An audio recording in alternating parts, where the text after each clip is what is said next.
হিসাবে স্বীকার করেছেন। তিনি গণতন্ত্রের মাতা বেগম খালেদা জিয়ার দীর্ঘ সংগ্রামের কথা স্মরণ করেছেন। মাননীয় স্পিকার, আজকে আমাকে একটি কথা বলতেই হয়। আমি যদি এই কথাটি না বলি তাহলে অজানা থেকে যাবে। মাননীয় স্পিকার, আপনি জানেন আমাদের অনেকেই বক্তব্য রেখেছেন, অনেক বক্তাই বলেছেন যে আমাদের নেত্রী বেগম খালেদা জিয়াকে মিথ্যা হয়রানিমূলক মামলা দিয়ে জেলখানায় আটক রেখেছিলেন এবং তাকে জেলখানায় তিলে তিলে মেরে ফেলতে চেয়েছিলেন। আমার সৌভাগ্য হয়েছিল আমার বন্ধুদেরকে নিয়ে সেই মামলা পরিচালনা করার জন্য। মাননীয় স্পিকার, হেঁটে হেঁটে জেলখানায় গেলেন, কিন্তু পরবর্তীতে যখন পিজি হসপিটালে আসলেন তাকে স্ট্রেচারে করে, তাকে হুইল চেয়ারে করে তাকে সেখানে নিতে হলো। এর কারণ জেলখানা যখন দেখতে গিয়েছিলাম, ওই পুরানো একটা জেলখানা যেখানে কোনো মানুষ সেই সময় থাকতে পারে নাই, কোনো সাপ বিচ্ছু থাকতে পারে নাই, সেই জায়গায় তাকে রেখেছিলেন। তার দেখেছিলাম যে তিনি তার হাত নাড়াতে পারে না, পা নাড়াতে পারে না, কথাও ঠিক মতো বলতে পারে না। মাননীয় স্পিকার, তারপর অনেক চেষ্টা করেছি আদালতের মাধ্যমে তাকে মুক্ত করার জন্য, কিন্তু সেই সময় ফ্যাসিস্ট সরকার প্রধান এবং বিনা ভোটে নির্বাচিত প্রধানমন্ত্রী দাবিদার, তিনি সমস্ত আদালত কন্ট্রোল করে রেখেছিলেন।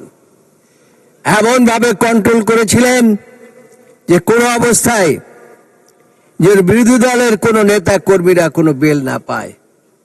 মাননীয় স্পিকার, আমি 65,000 মামলা পরিচালনা করেছি এবং তার মধ্যে আমাদের নেত্রী বেগম খালেদা জিয়া সহ, এখানে মাননীয় মহাসচিবও আছেন এখানে উপস্থিত, তার মামলা সহ সকলের মামলা পরিচালনা করার সৌভাগ্য আমার হয়েছিল। মাননীয় স্পিকার, ম্যাডাম খালেদা জিয়া যখন জেলে, তখন অনেক চেষ্টা করেছি আদালতের মাধ্যমে বেল করার জন্য, কিন্তু পারি নাই। মাননীয় স্পিকার, আমাকে একটু সময় দিতে হবে। মাননীয় স্পিকার, এটা যদি না বলি তাহলে অন্যায় করা হবে। মাননীয় সদস্য, আনলিমিটেড সময় তো নাই, আপনাকে আমাকে 5 মিনিট সময় দেন। 5 মিনিট আপনাকে সময় আমি দেই না, তো সময় আপনাদের হুইপরা দেয়। আপনাকে আরো 2 মিনিট সময় দেওয়া হলো। ঠিক আছে, 2 মিনিটে কনক্লুড করেন। ঠিক আছে মাননীয় স্পিকার। মাননীয় স্পিকার, ব্যর্থ হয়ে তারপরে প্রধান বিচারপতির কাছে গিয়েছিলাম। প্রধান বিচারপতি আমাকে বললেন, আমি তখন সুপ্রিম কোর্ট আইনজীবী সমিতির সভাপতি, বললেন বেল যদি আমি দেই, সিনহা বাবুর মতো যদি আমার অবস্থা হয়, আপনি কি রক্ষা করতে পারবেন? তার চাইতে আপনাকে বলি প্রধানমন্ত্রীর সাথে সাক্ষাৎ করুন। একমাত্র প্রধানমন্ত্রী পারে তার চিকিৎসার জন্য তাকে বাইরে যেতে দিতে অনুমতি দিতে পারেন। যে কোনোভাবে আমরা প্রধানমন্ত্রীর কাছে গিয়েছিলাম, অনুরোধ করেছিলাম। যে ভাষাটি ব্যবহার করেছিলেন, এটা শুনলে মাননীয় স্পিকার আপনি শিউরে উঠবেন। সেটা হচ্ছে, আমি বলেছিলাম যে তিনি চিকিৎসার জন্য যাবেন, চিকিৎসা করে ফিরে আসবেন। আপনি অন্তত তার চিকিৎসার জন্য 2 মাসের জন্য হলেও একটা বেল দেন, বেলের জন্য বলে দেন। তিনি বলেছিলেন উনি তো বৃদ্ধ হয়ে গিয়েছে, ওনার আবার বাঁচার দরকার কি? মাননীয় স্পিকার, খুব কষ্ট পেয়েছিলাম, ব্যথা লেগেছিল, কিন্তু তারপরে আইনজীবী বন্ধুদেরকেও বলেছিলাম বেগম খালেদা জিয়াকে মুক্ত করতে পারি নাই।